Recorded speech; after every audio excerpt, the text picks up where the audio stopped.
Hello everyone, स्वागत है आप सभी का मेरे यूट्यूब चैनल पर। बच्चों, आज हम स्टडी करेंगे सिक्स्थ क्लास की एनसीईआरटी की बुक सोशल साइंस, जिसको आप एसएसटी कहते हो। और इसमें बेटा हम स्टडी करेंगे, आपकी जो बुक है ना उसकी थीम क्या है, एक्सप्लोरिंग सोसाइटी। भी सोसाइटी को हम एक्सप्लोर कर रहे हैं, इंडिया को एक्सप्लोर करेंगे और इंडिया से बाहर की चीज़ों को एक्सप्लोर करेंगे। तो ये आपकी बुक का नाम है, क्या नाम है? Exploring society and India and beyond. ठीक है, तो ये आपकी सोशल साइंस की बुक है, सिक्स्थ क्लास की एनसीईआरटी की बुक है ये। तो इसमें हम स्टडी करेंगे। बेटा हमने स्टडी क्या करना है इस बुक के अंदर, ये आपको पता होना चाहिए। तो इसके अंदर बेटा हमने स्टडी करना है, आपके चैप्टर दिए हुए हैं। ये टोटल आपके 14 चैप्टर हैं जो हम स्टडी करेंगे 1 बाय 1 करके। ओके, तो स्टार्टिंग में आप लोगों को इंट्रोडक्शन दिया होगा इसमें कि हम सोशल साइंस क्यों पढ़ेंगे, मतलब क्यों सोशल साइंस भी, सोशल भी है और साइंस भी। साइंस का नाम लेते ही बेटा सबके मन में आता है फिजिक्स, केमिस्ट्री, बायोलॉजी, है ना, ये चीज़ें आती हैं। लेकिन सोशल साइंस जिसमें हम ज्योग्राफिकल चीज़ें पढ़ते हैं, और ये क्यों ज़रूरी है ये हम पढ़ेंगे। इंट्रोडक्शन बता रखा है। जो ये बुक है ना बेटा आपकी, इसको इन्होंने 5 थीम्स में डिवाइड कर रखा है। थीम ए क्या है? India and the world, world और इंडिया के बारे में स्टडी करेंगे। और इस चैप्टर में इंडिया की जो लैंड है और जो लोग हैं, जो धरती है हमारी और इंडिया के अंदर जो रहने वाले लोग हैं, और अर्थ के ऊपर जो प्लेसेस हैं उनको आप कैसे लोकेट करोगे। लाइक हम हरियाणा में रहते हैं, हरियाणा में आपने फिर कोई भी डिस्ट्रिक्ट ले लिया, फतेहाबाद, हिसार, एक जगह को लोकेट करना है, दूसरी जगह को लोकेट करना है, सिटी टू सिटी जाना है, तो कैसे लोकेशन उनकी करते हैं, हम कैसे कोऑर्डिनेट्स वगैरह पढ़ते हैं, तो वो पढ़ेंगे। Ocean, continents, land forms and lifes, ठीक है, इसके बारे में पढ़ेंगे। लैंड फॉर्म्स बेटा वो होता है कि जैसे आपका मरुस्थल हो गया, ओशियन हो गया, पहाड़ हो गए, हिल्स हो गए, तो इनको बोलते हैं लैंड फॉर्म्स। भी धरती के ऊपर जो फॉर्म्स है, जो फिजिकल अपीयरेंस है धरती की, वो कैसे दिख रही है आपको, धरती पे क्या क्या दिख रहा है आपको लैंड फॉर्म में। सेकंड थीम है बेटा कि पास्ट के बारे में हमने स्टडी करना है। थर्ड थीम है आवर कल्चर एंड हेरिटेज, भी कल्चर के बारे में स्टडी करना है। फोर्थ थीम है गवर्नेंस एंड डेमोक्रेसी, और फिफ्थ है इकोनॉमिक लाइफ है अराउंड अस, भी कैसे हमारी इकोनॉमिक लाइफ है, आर्थिक स्थिति कैसे है लोगों की। तो ये सारी चीज़ें हम स्टडी करेंगे किसके अंदर, सोशल साइंस के अंदर, जो कि क्लास सिक्स्थ की बुक है एनसीईआरटी की। तो चलिए हम इसका फर्स्ट चैप्टर देखते हैं आज। तो जैसे मैंने आपको बताया था कि इसमें हम इंट्रोडक्शन भी, वाई सोशल साइंस, हमने क्यों पढ़नी है सोशल साइंस। तो सोशल साइंस जैसे हमने आपको बताया कि इस बुक के अंदर सिक्स्थ क्लास के अंदर आपने बेटा क्या पढ़ना है, ये जो अलग अलग थीम है जो ऑलरेडी मैंने अभी आपको बताया है, इन थीम्स के बारे में पढ़ेंगे। भी मेनली आपने पढ़ना क्या है। थीम 1 में क्या है आपका, इंडिया एंड द वर्ल्ड। तो इसमें हम लैंड फॉर्म्स और लाइफ के बारे में पढ़ेंगे, जो सागर हैं, कॉन्टिनेंट्स हैं, ओशियन मतलब सागर, और कॉन्टिनेंट्स मतलब जो द्वीप्स हैं, महाद्वीप्स हैं हमारे, ठीक है, उनके बारे में पढ़ेंगे। अलग अलग जगह को लोकेट करेंगे, कैसे दिखते हैं, ये सारा हम पढ़ेंगे थीम ए के अंदर। तो आज हम थीम ए को देख लेते हैं कि इसमें हमने क्या पढ़ना है, ठीक है। तो जैसे इन्होंने ये पिक्चर दी हुई है, कि ये जो पिक्चर है आप देख रहे हो अब वो, इसमें आपने क्या नोटिस, मतलब आपको ये क्या दिख रहा है। यहाँ पे देखो, आपको ये पहाड़ दिख रहे हैं, है ना, दिख रहे हैं। पहाड़ पे ये फॉरेस्ट मतलब ग्रीनरी दिख रही है, पेड़ पौधे दिख रहे हैं। धरती समतल एरिया में भी पेड़ पौधे दिख रहे हैं। फिर आपको एक लेक दिख रही है, एक घर दिख रहा है, ठीक है, और ये रोड है यहाँ पे जाने के लिए। तो इस पिक्चर में मतलब आप क्या सोच सकते हो कि ये पानी कहाँ से आया, लेक के अंदर भी वाटर कहाँ से आया, और ये रोड किसने बनाई भाई, क्यों जरूरत पड़ गई रोड बनाने की, रास्ता बनाने की क्या जरूरत पड़ गई, आप बताओ। रास्ता क्यों बनाते हैं हम, कहीं किसी जगह जाने के लिए क्या जरूरत है हमें रास्ता बनाने की, पक्का रोड बनाने की क्या जरूरत है। और एक्टिविटीज क्या करते होंगे जो लोग यहाँ आसपास रहते होंगे, छोटे से घर में क्या काम काज करते होंगे भाई यहाँ पे। तो ये जो सारे आंसर है ना, आप लिखो अपनी कॉपी में, इमेजिन करो इन चीजों को, ठीक है। तो आपने ये देख के लिखना है। मैं उम्मीद करती हूँ बेटा आप पेन पेंसिल लेके बैठेंगे, कॉपी लेके बैठेंगे, ताकि कोई चीज मैं आपको जब बता रही हूँ तो आप इजीली उसको नोट डाउन कर सको, जो कुछ समझ ना आया हो वो लिख सको, ठीक है। अब कहते हैं कि जैसे रैपिड प्रोग्रेस हो रही है टेक्नोलॉजी की भी, बहुत टेक्नोलॉजी बहुत इंप्रूव हो रही है। आप देख रहे हो ना, सोशल मीडिया से लेके एआई का ज़माना, चैट जीपीटी का ज़माना आ गया है, रोबोट का ज़माना आ गया है। तो हमारी जो लाइफ है ना, changing our lifes in many ways, हमारी जो जिंदगी है ना वो बहुत बदल गई है बेटा। कैसे बदल गई है? पहले जो लोग होते थे ना बेटा, वो फिजिकल वर्क ज़्यादा करते थे, मतलब कि शारीरिक काम ज़्यादा करते थे। आज हमारे मेंटल स्ट्रेस ज़्यादा है। फैसिलिटी तो बहुत हो गई है, लेकिन दिमागी रूप से बंदा ज़्यादा स्ट्रेस हो रहा है। और हमारी लाइफ है वो सिडेंटरी हो गई है। कैसे हो गई सिडेंटरी? मतलब हम एक जगह बैठे बैठे काम करते रहते हैं, ज़्यादा मूव ऑन नहीं करते हैं। और मूव नहीं करते हैं तो ओबेसिटी और डायबिटीज़ की समस्या भी आजकल आपको आम देखने को मिलती है। दूसरा, आप अभी आजकल देख रहे हो कि वर्ल्ड है वो मल्टीपल वॉर्स में घिरा हुआ है। मतलब आपस में देश कॉन्फ्लिक्ट में जुड़े हुए हैं, युद्ध कर रहे हैं। जैसे रसिया यूक्रेन का चल रहा था पीछे, इजराइल का और पैलेस्तीन का चल रहा था। तो उससे क्या होता है, सोशल टेंशन जनरेट होती है, हमारी सोसाइटी वो खराब होती है, हमारे प्लेनेट का जो नेचुरल एनवायरनमेंट है वो खराब होता है। तो हम क्या कह रहे हैं कि we live in age of a great possibility but also a great challenge. भी हमारे पास संभावनाएं भी बहुत हैं। पॉसिबिलिटीज मतलब संभावनाएं बहुत है, टेक्नोलॉजी है हमारे पास, बहुत कुछ कर सकते हैं। लेकिन साथ ही साथ इनसे निपटने के लिए हमें क्या है, हमारे पास चैलेंजेस भी हैं कि आप कैसे निपटोगे। अब टेक्नोलॉजी है तो वार की संभावना भी ज़्यादा बढ़ गई है। अब टेक्नोलॉजी, हमारे पास गैजेट्स हो गए, ई गैजेट्स हो गए, तो उनको फिर डंपिंग की समस्या बढ़ गई। हमारे पास सोशल मीडिया हो गया तो डिस्ट्रैक्शन हो रही है, बच्चे लर्न नहीं कर पाते चीज़ें। उनका जो वे थिंकिंग है सब कुछ एआई से देख लेते हैं, सुन लेते हैं। तो उससे क्या होता है, उनकी जो लॉजिकल थिंकिंग है वो भी कहीं ना कहीं कम हो रही है बेटा। ठीक है, तो ये चीज़ें बता रखी हैं भी कैसे जो world over more and more people wonder, कैसे ह्यूमैनिटी है वो प्रॉब्लम फेस कर रही है। तो ये सारी चीज़ें बेटा हम सोशल साइंस में पढ़ते हैं। तो आज हम इसका पहला चैप्टर देखेंगे। ठीक है, ये सारी थीम्स हम अलग अलग उसमें पढ़ेंगे, जैसे जैसे चैप्टर आगे कवर करते रहेंगे मैं बताती रहूंगी। ठीक है तो हमारा फर्स्ट चैप्टर है locating places on the earth. भी अर्थ के ऊपर हमने जगह को लोकेट करना, प्लेस को लोकेट करना है। तो जो आर्यभट्टा थे उन्होंने एक स्टेटमेंट दी। वो स्टेटमेंट क्या थे? आर्यभट्ट हमारे भारत के वैज्ञानिक थे 500 ईसी पूर्व। ठीक है, तो इन्होंने क्या स्टेटमेंट दी बेटा कि globe of the earth stand in a space. Globe of earth जो कि कहाँ पे स्टैंड कर रहा है? स्पेस में। मेड अप ऑफ वाटर, हमारी जो अर्थ है किसकी बनी है? पानी की।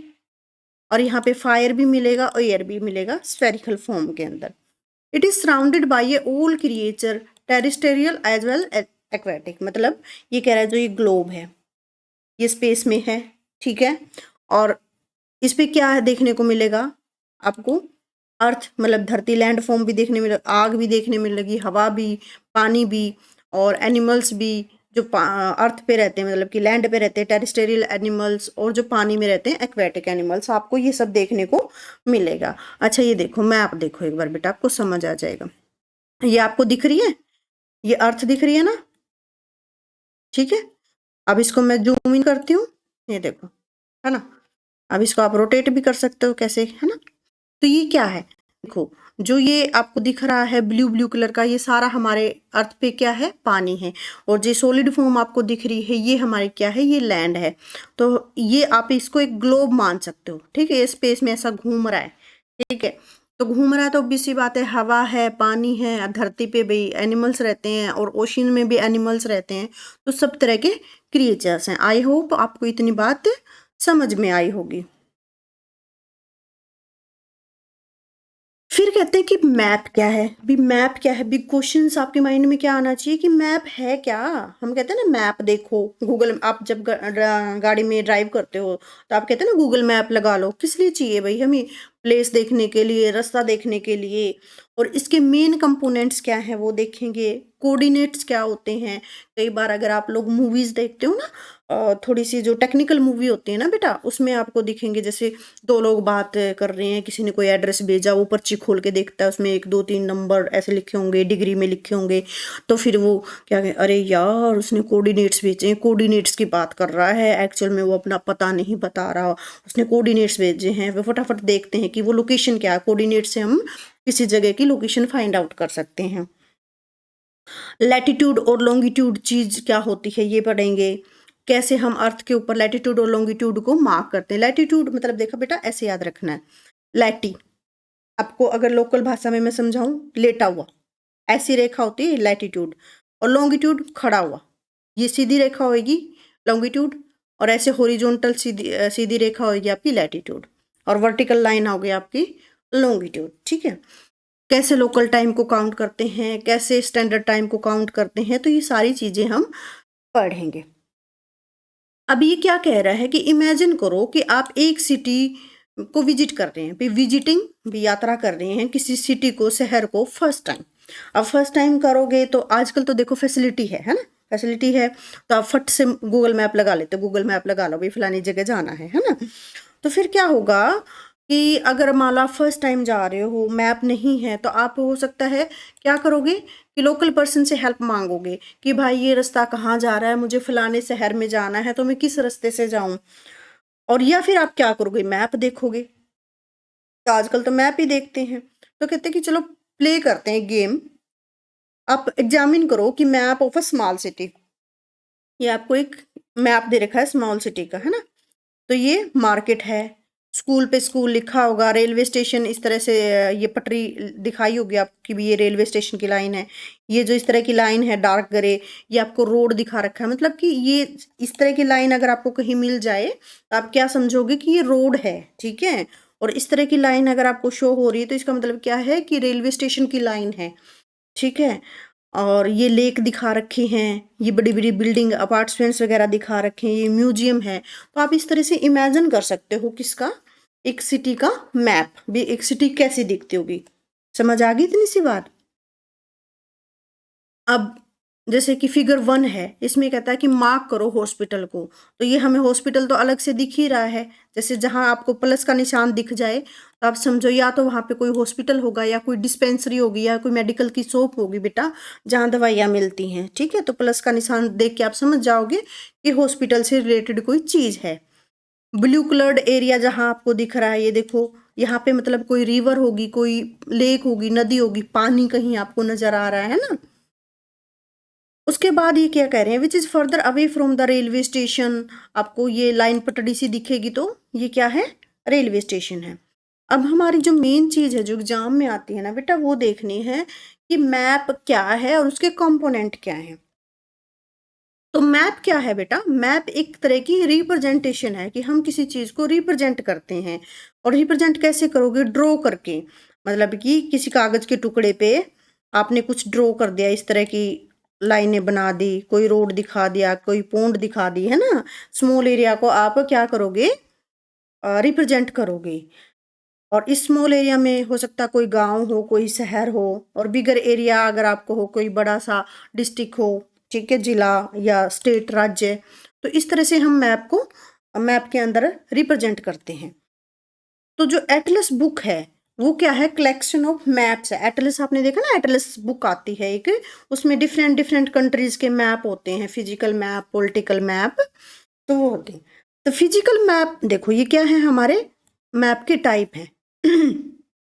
फिजिकल मैप क्या होता है बेटा, which mainly shows some natural features, जैसे कि माउंटेन, ओशियन, रिवर्स, है ना। तो फिजिकल मैप में आपको क्या दिखेगा, रिवर्स, माउंटेन, ओशियन वगैरह दिखेंगे।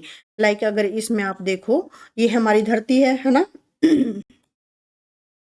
अगर मैं इसको जूम करूं, देखो जैसे ही मैं इसको जूम करूंगी ना बेटा, यहाँ पे देखो अब आपको ये नाम दिखने लगे, है ना, नाम दिखने लगे, ये हमारा इंडिया हो गया, ये पाकिस्तान हो गया, अफगानिस्तान हो गया। तो जहाँ पे नाम दिखे आपको, राजधानी दिखे कहीं पे, तो ये क्या है बेटा, ये हो जाता है फिर एक पॉलिटिकल मैप हो जाता है।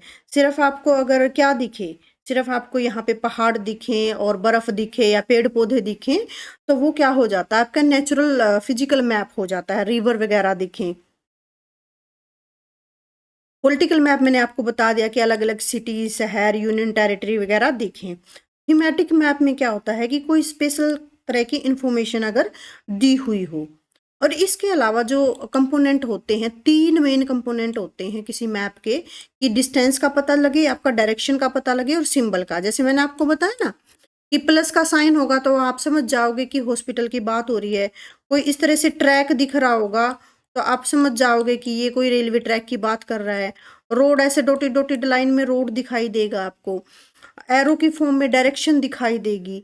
तो ये चीजें तो होनी ही चाहिए एक मैप में। क्या क्या होना चाहिए बेटा? डिस्टेंस, डायरेक्शन और सिंबल। ये 3 ऐसे कंपोनेंट है जो किसी मैप में होने ही चाहिए। ठीक है।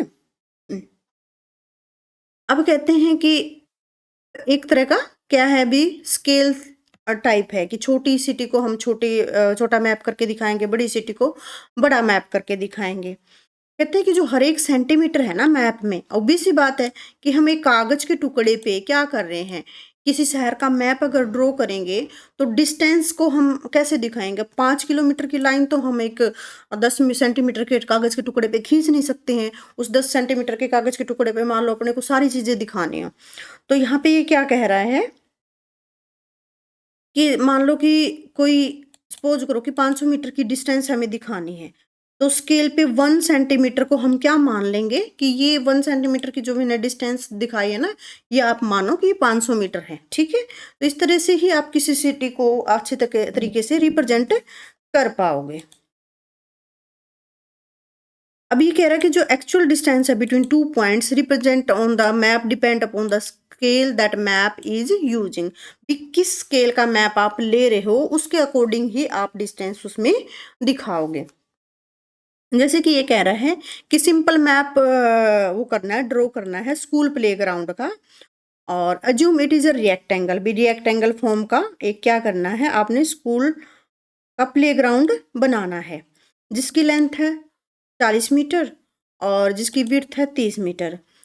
और आपने प्रिसाइजली ड्रॉ करना है आपके स्केल पे, या 1 सेंटीमीटर को आपने किसके इक्वल मानना है? 10 सेंटीमीटर के। तभी तो एक कागज के टुकड़े पे आप दिखा पाओगे ना ऐसी चीजों को। फिर हम बात करते हैं बेटा डायरेक्शन की। डायरेक्शन होता है नॉर्थ साउथ। देखो ये लाइन मैं किसी और कलर से लेती हूँ ताकि आपको थोड़ा सा विजिबल हो चीजें। ये देखो, मान लो ये लाइन खींची हुई है इसने, है ना?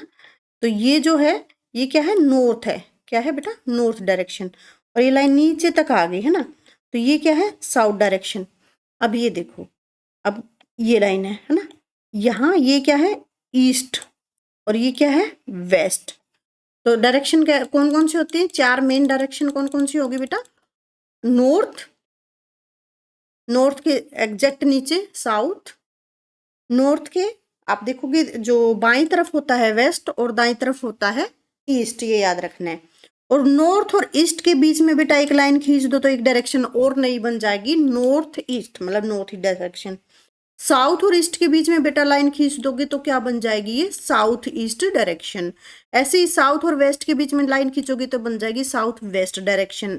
वेस्ट और नॉर्थ के बीच में लाइन खींच दोगे तो बेटा बन जाएगी नॉर्थ एंड वेस्ट डायरेक्शन। तो इस तरह से डायरेक्शन को आप लोकेट करोगे। ठीक है। और इनके सिंबल क्या है बेटा? नॉर्थ को एन से रिप्रेजेंट करोगे, साउथ को एस से रिप्रेजेंट करोगे, नॉर्थ ईस्ट को एन ई से, साउथ ईस्ट को एस ई से, साउथ वेस्ट को एस डब्ल्यू से, और नॉर्थ वेस्ट को एन डब्ल्यू से। अच्छा, ईस्ट वेस्ट नॉर्थ साउथ आपको इनके हिंदी के मीनिंग आई थिंक आपको पता होंगे। अगर नहीं पता तो देखो, उत्तर और दक्षिण, नॉर्थ उत्तर, साउथ दक्षिण। ठीक है। ईस्ट होता है बेटा पूर्व और वेस्ट होता है पश्चिम। ठीक है, इतना सा आप ध्यान रखोगे। ठीक है जी। अभी देखो ये कुछ आपको सिंबल्स दिए हुए हैं बेटा। रेलवे लाइन का सिंबल आप इसमें ढूंढो कैसा है।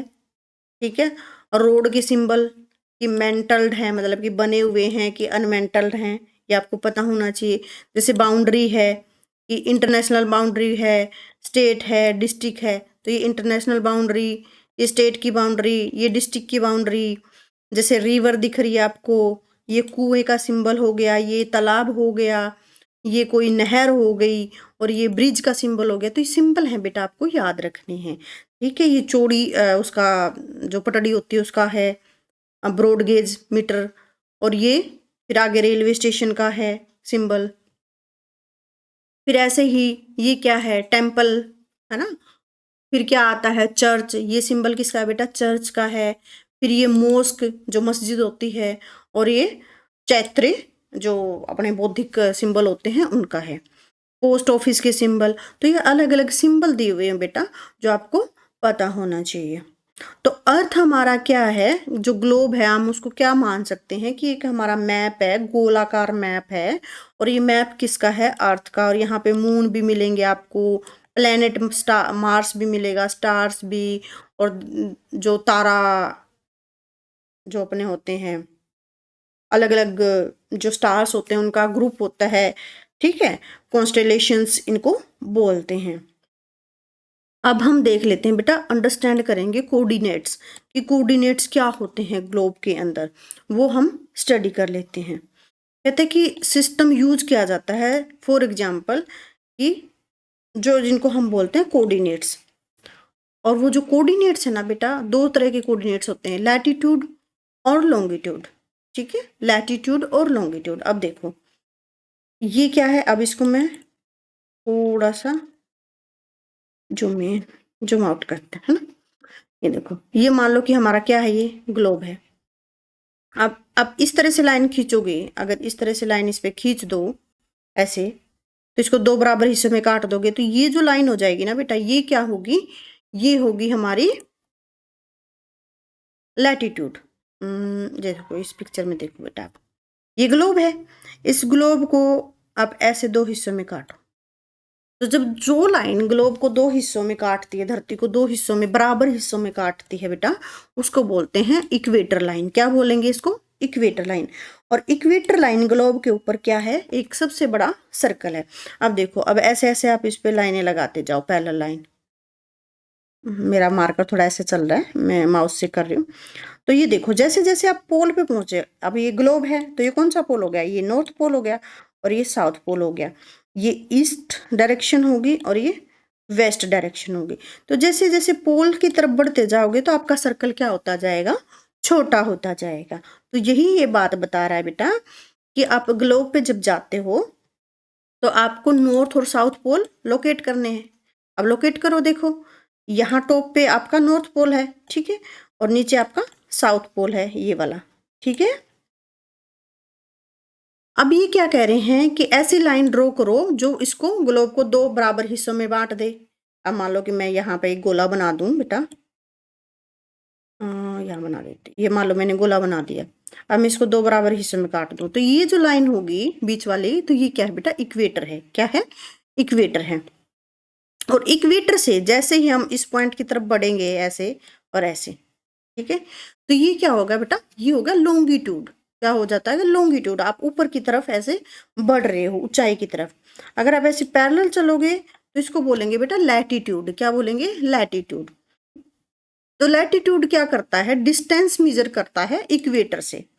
ठीक है, क्या मेजर करता है, इक्वेटर से डिस्टेंस मेजर करता है।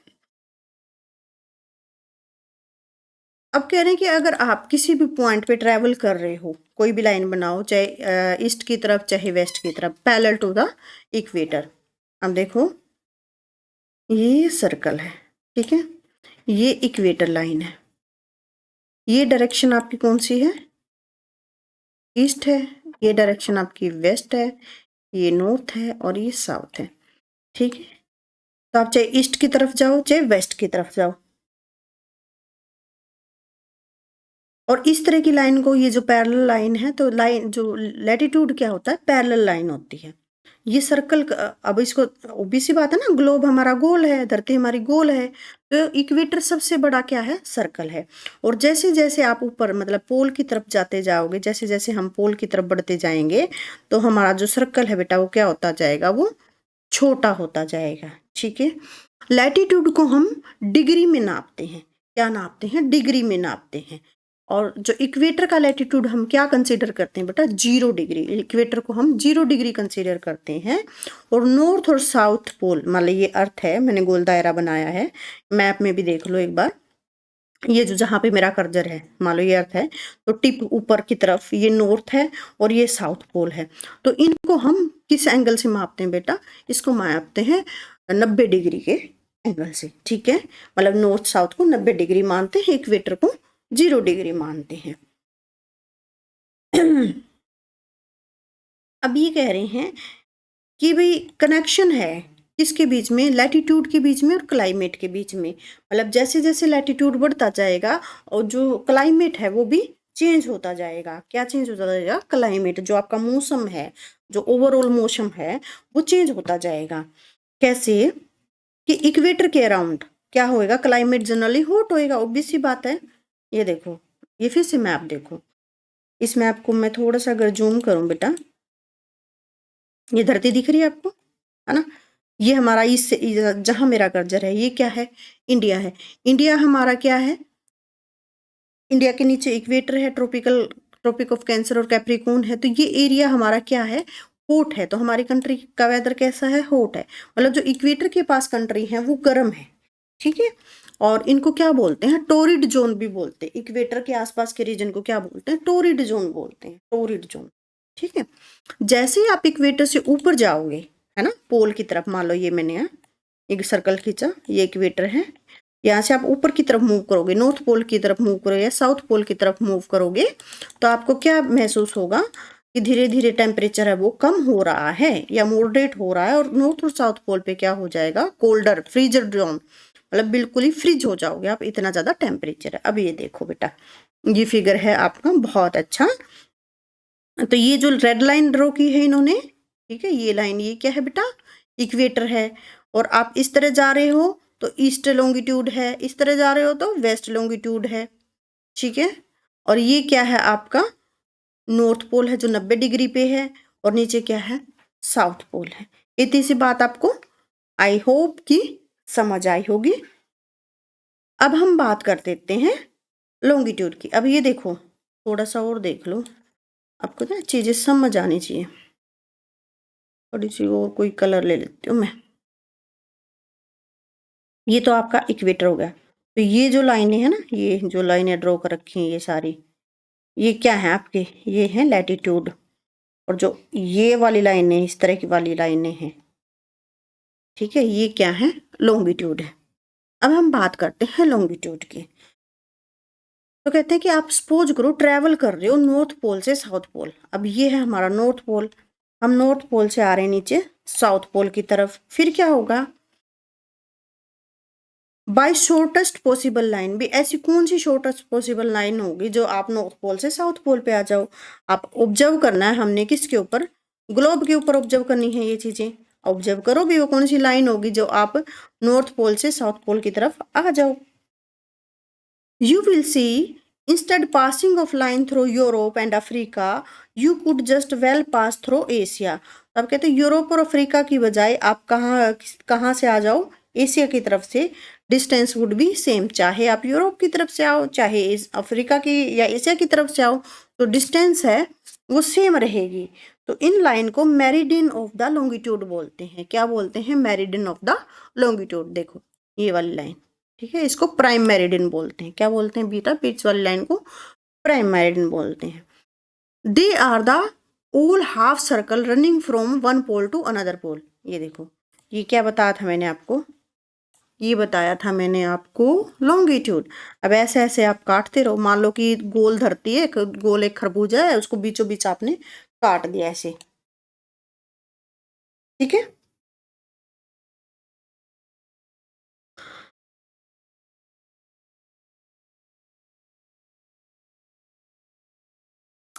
फिर इन्होंने बताया हुआ है प्राइम मेरिडियन, जो मैंने आपको बता ही दिया। ये क्या है? कि रेफरेंस पॉइंट है जिसको हम मेन मेजर, जहाँ से मेजर करते हैं लॉन्गिट्यूड को, प्राइम मेरिडियन से। It is also called Greenwich meridian time meridian. याद रखना है, प्राइम मेरिडियन आपका रेफरेंस पॉइंट है जहाँ से हम मेजर करते हैं। क्या करते हैं मेजर बेटा? लॉन्गिट्यूड को, ठीक है। और meridian because in the year 1884, भाई इस साल में 1884 में कुछ नेशंस ने, कुछ देशों ने डिसाइड किया कि मेरिडियन है वो पास होएगी ग्रीनविच से। और ग्रीनविच क्या है? एक जगह है, कहाँ पे? लंदन में। और लंदन कहाँ है? इंग्लैंड में। यूके के अंदर, ठीक है। would become an international standard for the prime meridian. It is marked as a 0 degree longitude. जैसे हमने इक्वेटर को क्या माना था, 0 डिग्री लैटिट्यूड, उसी तरह से प्राइम मेरिडियन हमारा क्या है, 0 डिग्री लॉन्गिट्यूड है। इतनी सी बात आप याद रखोगे। तो just latitude is a measure of a distance from equator if you travel one pole to another.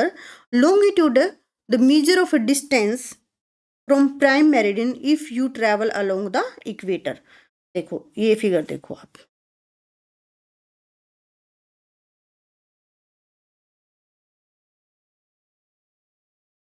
मैं इसको ना थोड़ा सा अंडू कर दूं ताकि समझ आ जाए आपको।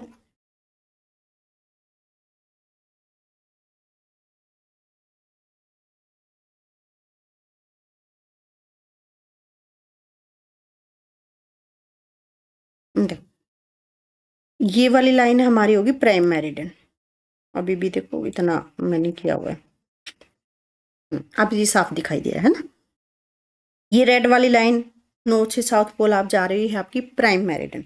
आप इससे फिर ऐसे जाओगे, भाई ऐसे जाओ, ऐसे जाओ, ऐसे जाओ, ठीक है। तो ये हो गया हमारा, यहाँ पे भी डिस्टेंस मेजर कर रहे हैं हम, और इक्वेटर से भी हम क्या कर रहे हैं, डिस्टेंस ही मेजर कर रहे हैं, नॉर्थ पोल से साउथ पोल, या साउथ से नॉर्थ की तरफ, किसी भी डायरेक्शन में आप जाओ। इक्वेटर भी 0 डिग्री है और प्राइम मेरिडियन भी एक रेफरेंस पॉइंट है 0 डिग्री का, ये आपको याद रखना है। अब हम बात करते हैं, कह रहे हैं कि जो just latitude, just as a latitude measure a distance from the equator from you travel one pole to another pole. Longitude भी क्या है, मेजर करते हैं डिस्टेंस प्राइम मेरिडियन से अगर हम ट्रैवल करते हैं अलोंग द इक्वेटर, ठीक है, अलोंग द इक्वेटर के साथ साथ चलते हैं। Longitude is a measured in a degree. Longitude को भी हम किस में मेजर करते हैं, इसमें डिग्री में मेजर करते हैं, और इसकी जो वैल्यू है वो 0 डिग्री से 180 डिग्री है। क्या है, 0 डिग्री से 180 डिग्री है। 0 डिग्री किसकी वैल्यू है, प्राइम मेरिडियन की। अगर हम with later west to east added, for instance using round figure, New York longitude है 74 डिग्री वेस्ट में, दिल्ली है 77 डिग्री ईस्ट में, टोक्यो है 140 डिग्री ईस्ट में। अब देखो इस फिगर को फिर से देखो, ये ईस्ट डायरेक्शन है, ये वेस्ट डायरेक्शन है, ये प्राइम मेरिडियन है। आप इस तरफ जाओगे तो ईस्ट की तरफ जाओगे, और इस तरफ जाओगे अमेरिका की तरफ, अटलांटिक सागर की तरफ, तो आप वेस्ट की तरफ जाओगे, ठीक है। इतनी सी बात याद रखनी है।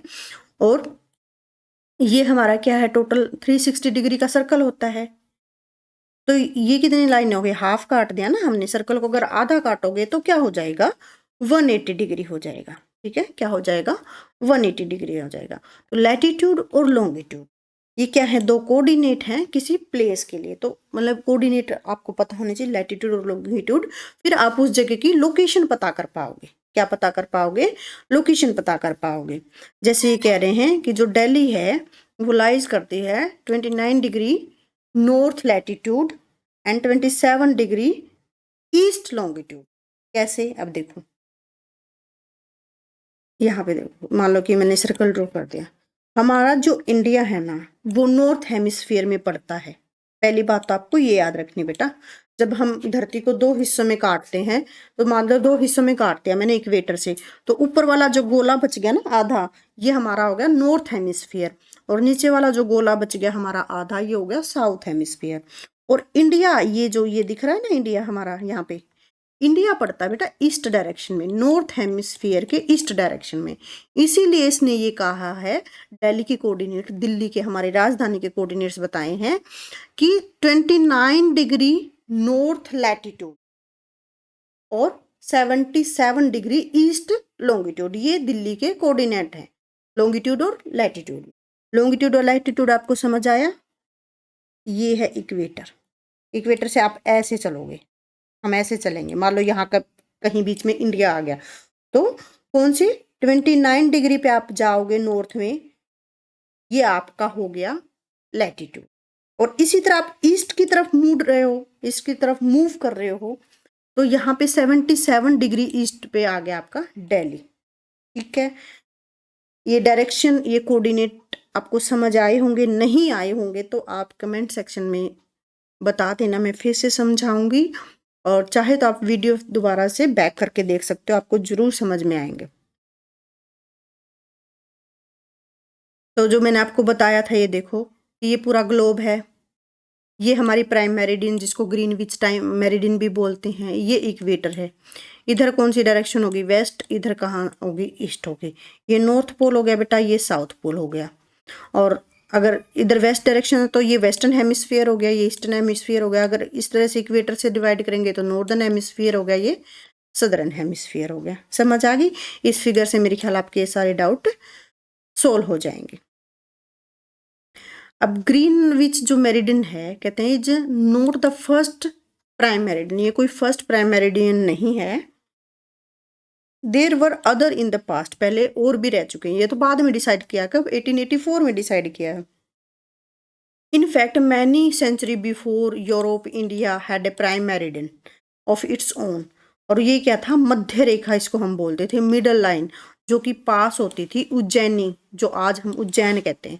मतलब ये जो सो कोल्ड हमें सभ्य बनाने की बात करने आए थे अंग्रेज लोग कि हमने ये सब कुछ सिखाया, तो इनसे पहले भी हमारे पास अपना प्राइम मेरिडियन था जिसको हम मध्य रेखा कहते थे। और ये कहाँ से गुजरता था? हमारा जो उज्जैन है, ठीक है, उज्जैन नगरी है, वहां से गुजरता था।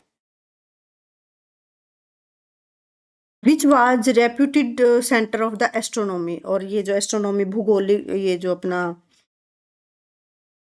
स्टार्स वगैरह जो हम देखते हैं, एस्ट्रोनॉमी है, उसके अंदर जो सबसे बड़ी हमारी डेवलपमेंट हुई थी किसके टाइम पे? विश्वामित्र ऋषि जो हमारे होते थे फेमस एस्ट्रोनॉमर, वो रहते थे और उन्होंने ये सारी चीजें उस टाइम बताई थी। Indian astronomer were aware of the concept of the latitude. तो हमारे जो वैज्ञानिक थे, हमारे जो लोग थे, ये अच्छे से अवेयर थे इन चीज़ों के बारे में भी, क्या लैटिट्यूड होता है, क्या लॉन्गिट्यूड होता है।